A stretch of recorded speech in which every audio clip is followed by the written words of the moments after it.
Back in 1991, we had a book called Generations on book notes by Bill Strauss and Neil Howe. And since that time, there's, see though the camera can see it, there's been a book out, I guess, how many books since then? 2 since then. This is our 3rd that we've done together. What was the one after this one? The one after this was called 13th Gen, Abort, Delete, Retry, Fail. It's about today's Xers. And this book's called The Fourth Turning. Bill Strauss, what is it? This came out just last year, and it's out now, new in paperback. This is about the cycles in American history and how the era that we're in right now, the 1990s, resembles the 1920s and the 1850s and the 1760s, which means you better repair your roof because it's going to be an interesting time in the next 25 years. But Neil Howe, first of all, this book, The Fourth Turning, is it still available in paperback? Yes, it's in most bookstores in paperback. It's been out, I think, since the beginning of the year, about 2 or 3 months ago. Let me ask you again, though, what is the fourth turning? What does it mean? Well, the fourth turning, when we look at the cycles or rhythms of American history, we see an interesting pattern. Many people have noticed this pattern, that this country, the society, seems to encounter great public emergencies or crises about every 80 or 90 years, about the length of a human life. And it also hits periods of spiritual upheaval, spiritual awakening about halfway in between. And we looked at this, and of course we had looked, as you know, previously at patterns of American generations, sort of life cycle patterns.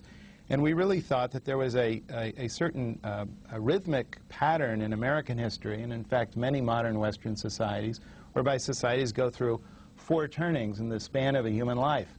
So each turning is an era about the length of a phase of life. It's about 20 to 22 years.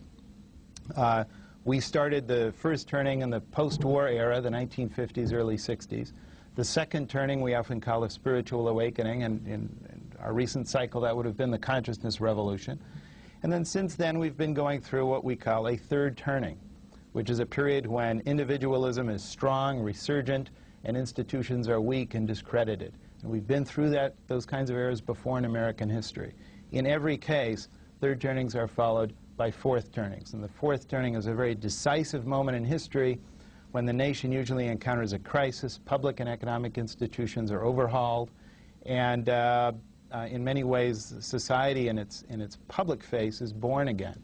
And this is what we talk about, and we basically, what we find really interesting about this book is it reconnects people with American history. There's so much disconnect today. People see history as a lot of random and chaotic events and people. We say, no, if you look at it in the right way, you can see a pattern, a rhythm, you get a feel for it. All right, let me just ask you about myself. I'm in the silent generation. Maybe the oldest person in this room. I don't dare ask other silent generation people to put their hand up. Brian. What's that mean? Silent generation were the children of the last fourth turning. They were the ones who were born from 1925 through 1942.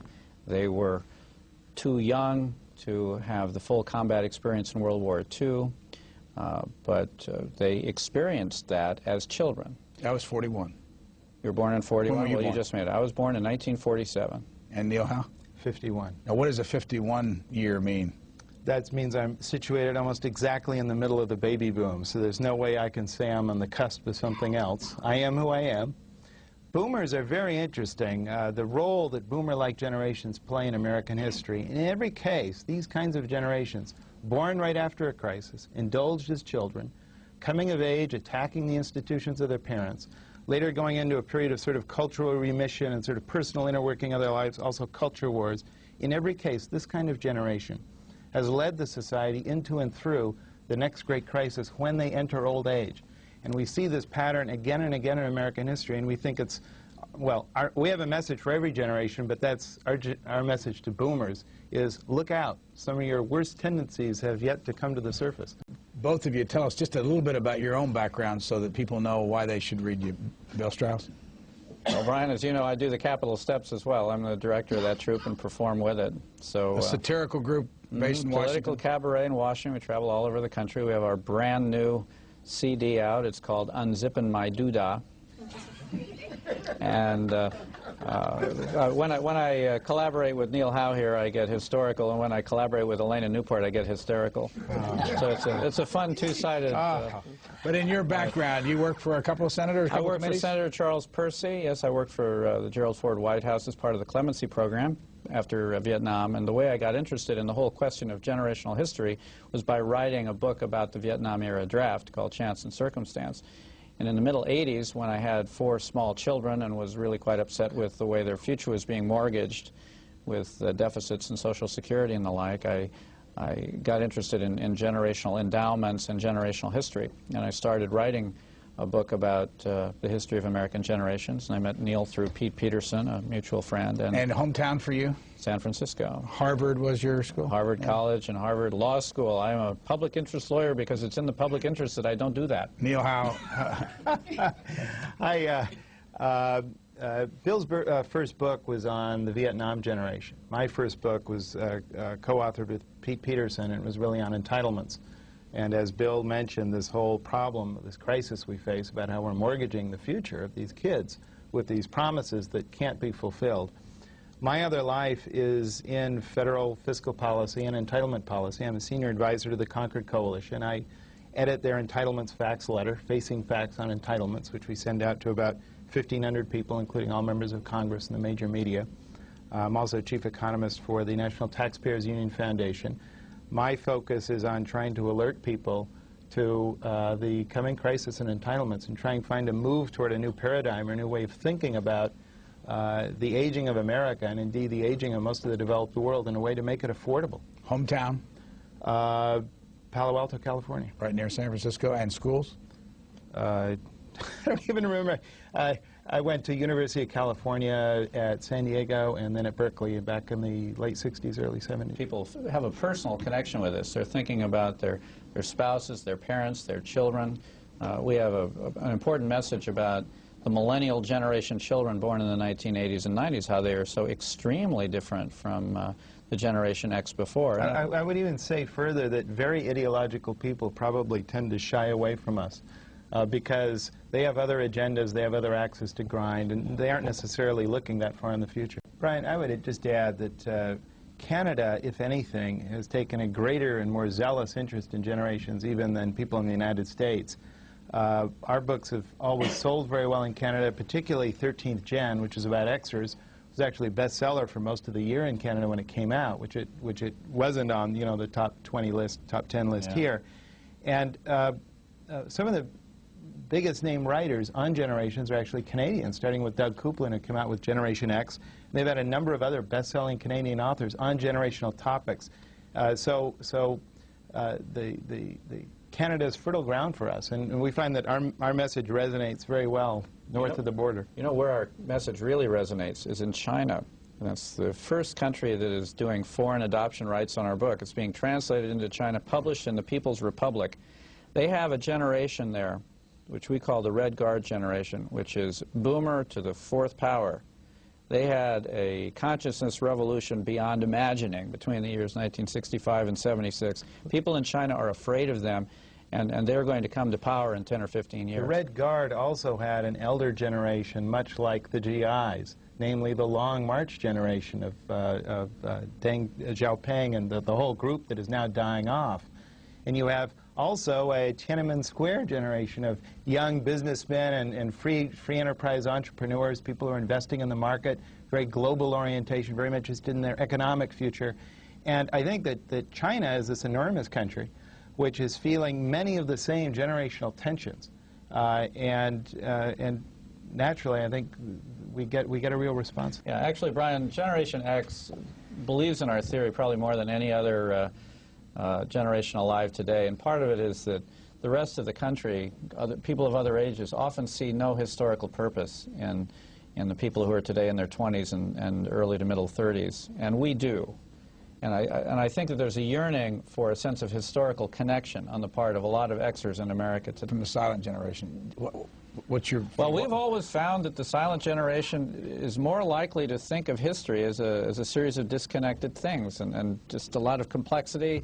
A lot of the theorists who say that the future is going to be like today, except more so and faster, tend to be the silent, the Alvin Tofflers and the John Nesbitts and so on, and there are a number of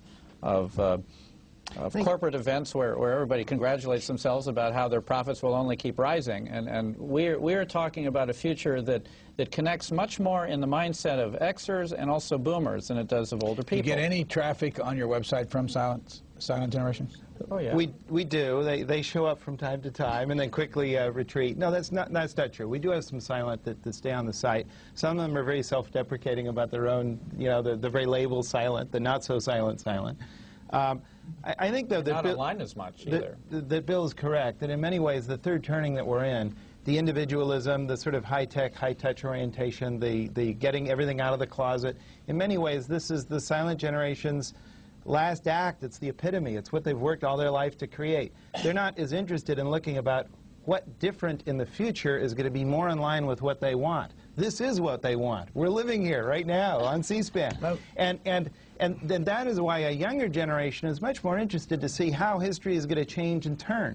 Let me come back to the, for those who tune in and out on a program like this and go back through the 4 turnings. What's the first turning? The first turning was the American high from 1946 to 1963, a time when institutions were strong and individualism was weak. Second turning? Second turning was the consciousness revolution from 1964 to about 1984, a time when there was a new values regime, when the boomers were coming of age and the Xers were being born. Third turning? Third turning is the current era of civic unraveling from the middle 1980s to now.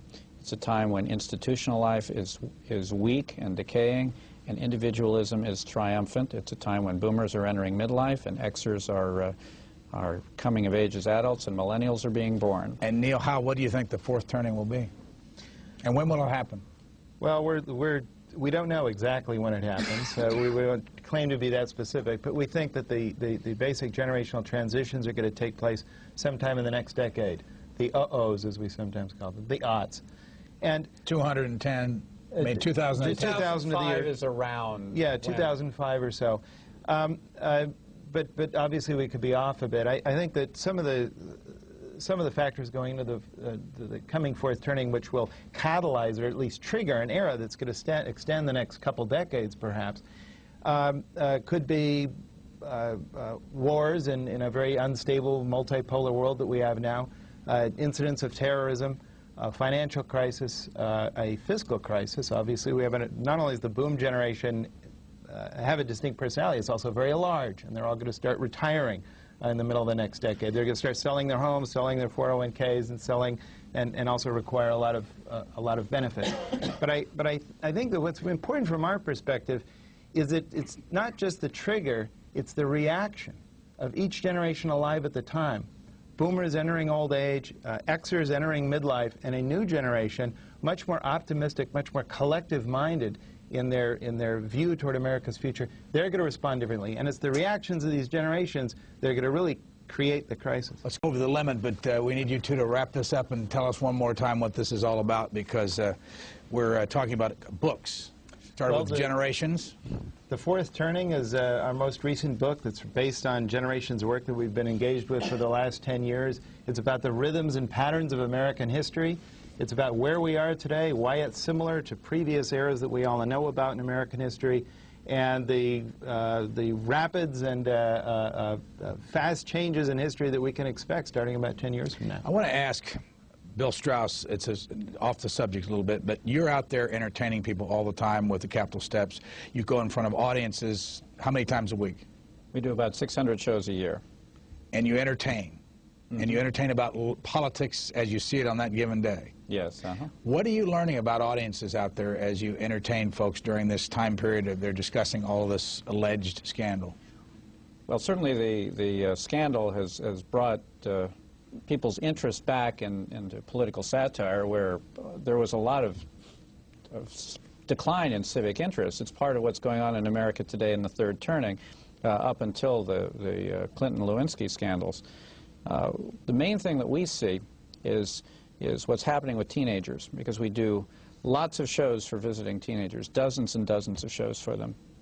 And their formative event politically is watching an enormous sexual controversy involving their president.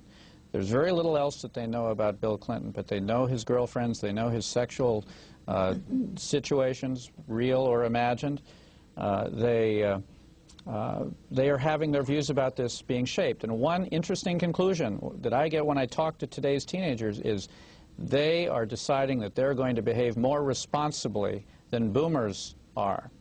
When boomers were their age, we thought we would behave more creatively than our parents, who seemed quite sexually oppressed. Well, 50-year-old America does not seem sexually oppressed to today's teenagers. And this is an example of how history goes in cycles. That if you believe the Tofflers of the world, everything today is just going to be multiplied into the future. History is never that way. History always bends. And what Neil and I have tried to do, first in Generations and now in The Fourth Turning, is to show what the next bend will be. And we think it's going to be a very decisive one.